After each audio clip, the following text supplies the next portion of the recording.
Back on our show this Friday, Ann Lowrey with us from a class. She's going to tell us about this grant, a continuation of a grant from the Elton John AIDS Foundation. And Ann, welcome back. Good to have you. Thanks. It's always great to be here. First of all, we say class, class, class. We know what that means, but there may be some folks out there that do not know. Sure. It's Central Louisiana AIDS Support Services. And what do you do? We do everything.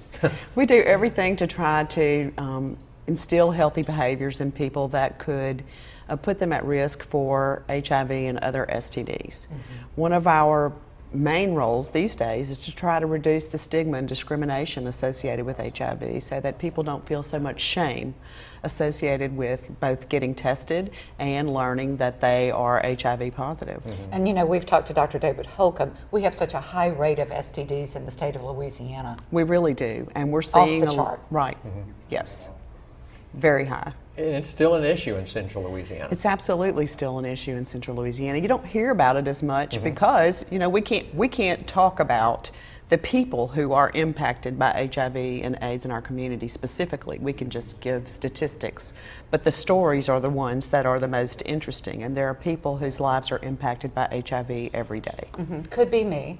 Could be you. Absolutely. Could be you. Absolutely. Could be anyone. And you said over the course of recent weeks, 2 diagnoses per week for the last several weeks. Yes, we've had 2 new diagnoses of HIV every week for the last several weeks, along with other STDs that we're seeing in our community, particularly syphilis.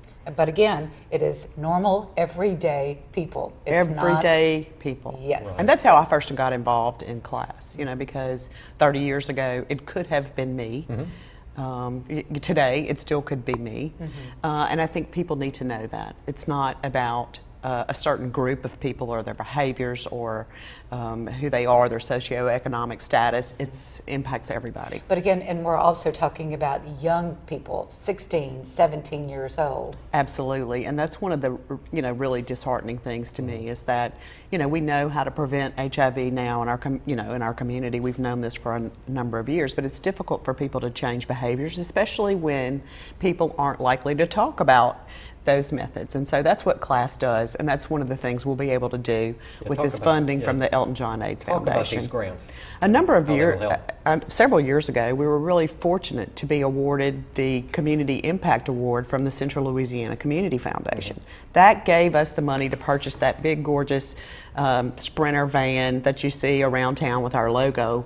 And the Elton John AIDS Foundation, then we kind of played upon that money, applied to Elton John, got some money to do some renovations to the van and make it able for us to go out into the street to do other kinds of STD testing. So we have a bathroom in there now and some refrigeration equipment that we have to have. And one of the biggest challenges is once you have the van, how do you staff it?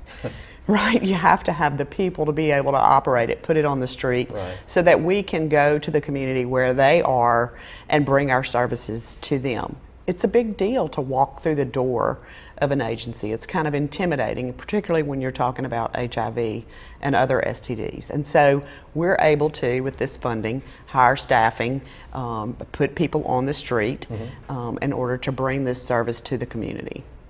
Tell us what happens when someone walks in the door, someone wants to be tested, and they walk through that door at class. You know, we have some really great, what we call prevention specialists at our office. They're very trained.